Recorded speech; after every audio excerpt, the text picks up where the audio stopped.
Winter comes after fall. Night comes after day.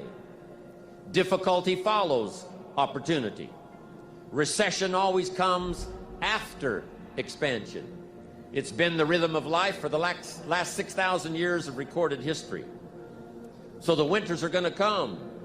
The winter of sickness, the winter of disappointment, the winter of devastation, social winters, economic winters, personal winters when your heart is smashed in 1,000 pieces and the nights are unusually long. It's simply called wintertime.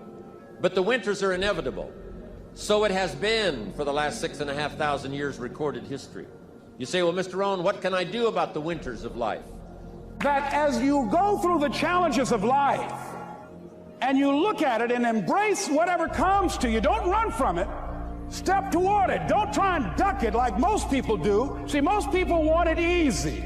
See, easy come, easy what? Easy go.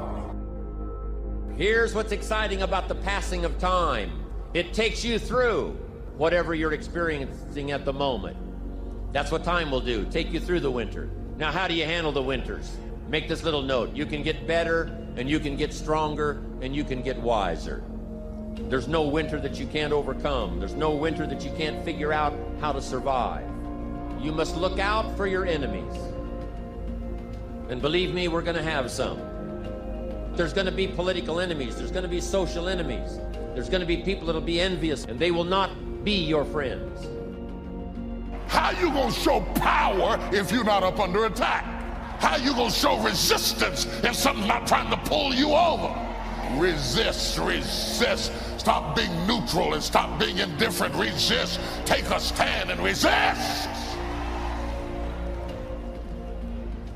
And each battle brings you to another level. I thank God for the stuff I had to fight. I don't know that I've spent a day in my life thanking God for my car. I appreciate the car, but just be walking around the house thanking God, thank you for the Mercedes, thank you for that, thank you for the Bentley, not a day, thanking Him for stuff, thank you for this house, thank you for this pool, thank you for that. No, because all that stuff, when you get in trouble, you don't even notice it. It don't even make no difference. When you're really up under attack and the enemy's coming after your children and after your health and after your mind, you don't care what you're driving. I might as well be driving a bus. It don't make no difference. But I thank Him for the stuff I had to fight. I thank Him for the folks who hated me and resisted me and talked about me and spat on me. I thank Him for the doors He closed. I thank Him for the mountains I had to climb. I thank Him for the opposition. I thank Him for the people who blocked me out, because you taught me how to fight. You taught me how to fight. God's going to train you on this fight. He's going to strengthen you on this fight so that when you get into the next battle, you'll say, this ain't nothing. You should see, you think you put something on me? You don't know who I am. You cannot stand over in the corner and remain indifferent and be effective. You have to choose a side and get in the fight, because He's going to move you along through the things you fight. See, but when you go at what you're going to deal with and you deal with difficulties of it, when you handle those hard things close at hand, making those hard decisions right now that you don't want to make, learning those things that you don't like to do, but you know that in order for you to get where you want to go, this is one of the hoops that you have to flip through. And I'm saying to you, whatever you got to do, do it, because if you don't, life is going to whoop you until you surrender. So if it's hard, then do it hard. You got to fight. You got to fight. Stop crying and fight. Dry your eyes and fight. The devil is after your mind. You got to fight. If you sit up and let him, you're going to go crazy. You got to fight. You ain't got to have no nervous breakdown. Be steadfast, unmovable, always abounding in the work of the Lord.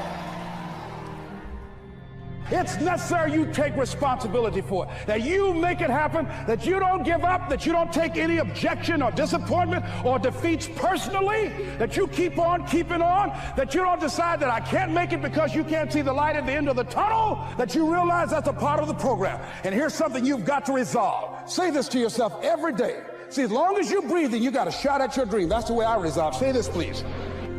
It's not over until I win. Not over till I get through. It's not over till I get over. Not over till I get what I want. Door can't open today, look out. I'm gonna come back and take the hinges off. You've got to have that kind of courage, that type of determination. If you want to make it happen, it's you. That you've got to take personal responsibility to make it happen. I'm asking you to stand at the door. I'm asking you, whatever threatens you, threaten it back. Whatever pushes against you, push it back. Whatever wants to overwhelm you like a father, stand up, take control, and do battle with your enemies wherever you find them. Now here's one more. We must also deal with the enemies within ourselves. Some of the enemies are a lot closer than that. They are within. And I want to give you a list of some of the things to watch out for when you get back home, called enemies within yourself. Here's the first one: indifference. Whatever you do, practice not being casual. You've got to shake off sometimes the lethargy that would say, oh, well, maybe it's not going to work for me. Don't be casual. Casualness creates casualties. You've got to deal with it. Indecision is called the thief of opportunity. Make decisions even if it's a wrong decision. Do the very best you can, make a decision and go with it. If it doesn't work out because it was a wrong decision, I'm telling you, that gives you experience now to make a better decision. Here's the next one: doubt. We've all got to deal with the enemy of doubt. Cynicism has a unique way of crowding in on all of us. Being cynical about society, being cynical about the past, cynical about the future. I'm asking you, don't let that disease grab you by the throat and ruin your chances to do well. Yes, it's easy to doubt that it can happen. It's easy to doubt. We've all got fears that want to crowd in. And here's one of the worst ones of all, and that is to doubt yourself. Don't doubt your own ability. Don't doubt your own strength. You can make it through. Next is worry. I mean, you know, you got to worry some. But here's the clue: don't let it conquer you. Mark this down. Let worry alarm you, but don't let it conquer you. We all need to be concerned. We all need to be concerned. If there's enemies around, we need to be concerned. If it isn't going well, yes, we need to be concerned. But I'm asking you to let it concern, let it touch you, let it alarm you, but don't let it conquer you. Take all of the worries you've got and try to drive them into the smallest corner you can possibly find. So whatever your enemies are here, drive them into a small corner. Here's the next one: over caution. Hey, in the spring, if you're too cautious, you never will plant the seed. If you're too cautious, you won't take the chance. If you're too cautious, you won't step out front. Make this note: you got to take a chance. Drive your tendency to be too cautious. Drive it into a small corner. Yes, you can't be gullible. No, you can't go for everything. Yes, you've got to be careful. Yes, but don't be so cautious that it paralyzes you. Don't be so cautious that it restricts your chance to do better. See if you can't conquer that. Here's the next one: pessimism. Yes, there's the dark side. Yes, there's the problem side. Yes, there's the difficult side. But I'm telling you, it's not the only side. Yes, the glass is half empty, but it's also half full. Yes, there's the dark side, but there's the light side. Yes, the night comes, but so does the day. I'm telling you, don't be afraid of both sides: opportunity and difficulty, chance and danger. Learn how to handle it all. Now here's the last one. You've got to deal with it. I have to deal with it. We all have to deal with it. And that's complaining. Yes, there's room for a legitimate complaint. But here's what I'm asking you: don't let complaining master your life. If you become a chronic complainer, I'm telling you, nobody wants to be around you. Chronic complainer. I wouldn't want you for a business partner. Don't let complaining conquer your life. Don't become a victim of yourself. Repeat after me, please, with power and conviction. Say, it's possible. That's all I want you to do when you look at your dream. Just say to yourself every day, it's possible. Just say that every day to yourself, it's possible. Because what does that do? See, it begins to change your belief system. See, the way in which we operate, ladies and gentlemen, it's a manifestation of what we believe, what's possible for us. Whatever you've done up to this point, all that it really is a duplication, it's a reproduction of what you believe subconsciously that you deserve and what's possible for your life. Get smart. Don't miss the training class. You say, well, I've already been to one of those classes. I've already heard it. I got a good phrase for you to take home. That's no sign you got it. Just because you've listened to those millionaire tapes one time is no sign you've got it. I'm asking you to listen to them over and over and over. I'm asking you to dedicate yourself to a new level of learning in 1992. When I travel with Mark Hughes, he's got his book open. He's got a book open. He's reading. He's studying. Lives of successful people, lives of despicable people. You know, study, learn, grow, change, develop. Never let it be said you didn't learn, right? If you want to solve your problems, you got to learn. If you want to take advantage of an opportunity, you got to learn. We can't come here and just give you the marketing plan, give you the product, send you home. We got to stay for a while, learn, stay for a while, right? Put on those cassettes and stay for a while. Right? We asked you to come here for a couple of days and stay for a while. Do some learning. Take it back home. So, number 2, to have your best year ever, a good piece of that 400 million, make your dreams come true. Number 1 is get serious. Number 2, get smart.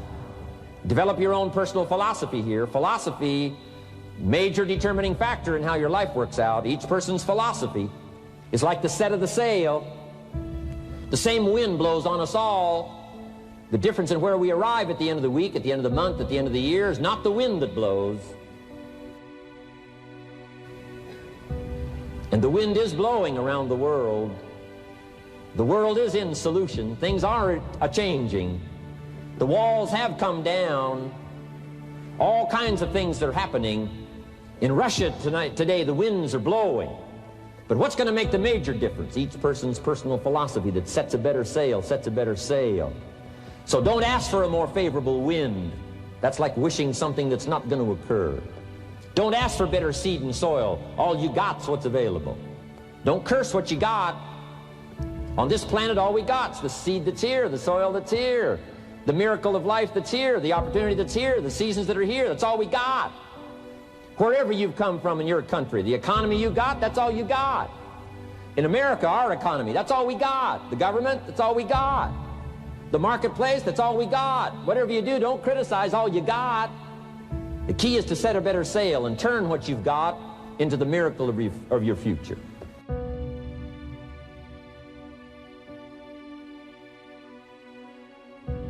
Don't wish it was easier. Wish you were better. Don't wish for less problems. Wish for more skills. And that's the reason for coming here, spending a couple of days of intense effort, taking notes, rolling up your sleeves, going to work, commit yourself to learning so that you can get smarter for the days ahead. Develop your philosophy. Herbalife's philosophy has carried it now, these 12 years, to extraordinary heights. Those that do the work get the pay. A philosophy that commits itself to having the finest no matter what it costs. That kind of philosophy. I'm asking you to develop your own personal philosophy. Get your business philosophy going. Get your financial plan going. Don't violate the conclusions of your own philosophy by not executing and taking action. But that's number 2, get smart. Here's number 3, get going. As smart as you might become after these 2 days, as many ideas as you take away from here, they're truly, as Larry mentioned, like seeds to be planted in the soil. You got to get going. You got to take action. The disciplines is the miracle process. And here's how to get the miracle of your future going as far as disciplines are concerned. Number 1, do what you can.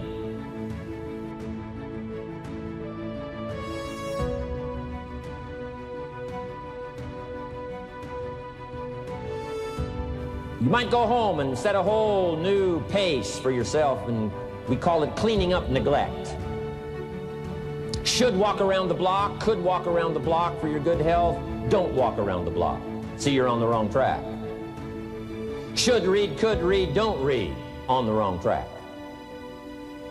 Should call, could call, don't call. On the wrong track. Could change, should change, don't change. You're on the wrong track. Letters you haven't written, conversations you haven't had with your family, somebody you should sit down with when you get back home, get that job done. Don't let neglect destroy your days, destroy your life, and destroy your future. Go back and do what you can. And if you'll do what you can, then life will give you some extraordinary things to do. We all pity the man, right? Wants to stride out of his house, go straighten out the corporation, has not yet straightened out his garage. You got to take care of the small disciplines before life will give you a chance to handle the more complicated disciplines. How do you think Mark Hughes got here? Scattered now throughout 14, 15 countries, another 14, 15 coming up. I mean, how do you do this? You start first with the smallest of disciplines, and do not neglect them and do not disregard them as being trifling. Everything matters. Everything's important. Good phrase to take home. All disciplines affect each other. In fact, here's a good philosophical phrase. If you hadn't thought of it before, here it is. Everything affects everything else. It's so easy to be casual and say, well, this doesn't matter. This doesn't matter. I'm telling you, everything matters. Of course, some things matter more than others, but there isn't anything that doesn't matter.